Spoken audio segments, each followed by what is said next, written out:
Diarrhoea విషయానికి వస్తే 10 రోజులైంది. డయేరియా మొత్తం మీద చూసుకుంటే 200 పైగా అంత మందికి డయేరియా వచ్చి జీజీహెచ్ కి వచ్చి, మరి కొంతమంది జీజీహెచ్ కి రాకుండా ప్రైవేట్ హాస్పిటల్లో చూపించుకుంటున్నారు, కొంతమంది వాళ్ళకి తెలిసిన హాస్పిటల్లో చూపించుకుంటున్నారు.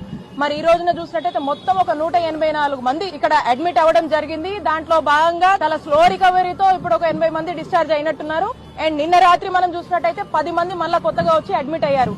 ఎక్కడా కూడా దీన్ని కట్టుదిట్టం చేస్తున్నటువంటి పరిస్థితులు కనబడటం లేదు. ఈ ఆఫీసర్లను అడుగుతా ఉన్నా, ఈ కలెక్టర్ గారిని అడుగుతా ఉన్నా, కమిషనర్ అడుగుతా ఉన్నా, మరి సూపరింటెండెంట్ గారు కూడా ఏదో ఇక చెప్పాలి కాబట్టి చెప్తా ఉన్నాడు. గతంలో ఇలాంటి సిచ్యువేషన్ జగనన్న ప్రభుత్వంలో వచ్చినప్పుడు నేనే వైద్య ఆరోగ్య శాఖ మంత్రిగా ఉన్నాను. ఇదే జిల్లాలో ఇక్కడే కూర్చొని వైద్య ఆరోగ్య శాఖలో ఉన్నటువంటి అధికారులందరినీ కూర్చోబెట్టి కలెక్టర్ ను పెట్టి అనేక రివ్యూలు కండక్ట్ చేసి, మరి లాస్ట్ టైం డయేరియా వచ్చినప్పుడు 65 మందికి వచ్చింది. 3 days లో సిచ్యువేషన్ ని కంట్రోల్ లోకి తీసుకొచ్చాము. దానికి కావాల్సినటువంటి అన్ని మెజర్స్ తీసుకున్నాము. ఈ రోజు చూస్తుంటే అరకొర అసలు ఎక్కడ కూడా ఆ యొక్క ప్రయత్నాలు గానీ, సీరియస్ గా వీళ్ళు పెట్టినటువంటి ఎఫర్ట్స్ కానీ మనకు ఎక్కడ కనబడటం లేదు. ఇప్పుడు 10 రోజులైనా కూడా 10 కేసులు వచ్చాయంటే అర్థం చేసుకోండి. ఎప్పుడూ లేదు. 11 కలరా కేసులు నమోదైనాయి. మంగళగిరిలో మళ్ళీ ఒక 4 కేసులు వచ్చినాయంట. చుట్టుపక్కల ఉన్నటువంటి విలేజెస్ లో, జిల్లాలో ఏం జరుగుతుంది? ఇంత మంది డయేరియా బారిన పడుతుంటే మరి నిద్రపోతుందా ఈ ప్రభుత్వం అని చెప్పి ఈ ప్రభుత్వాన్ని నేను ప్రశ్నిస్తా ఉన్నాను.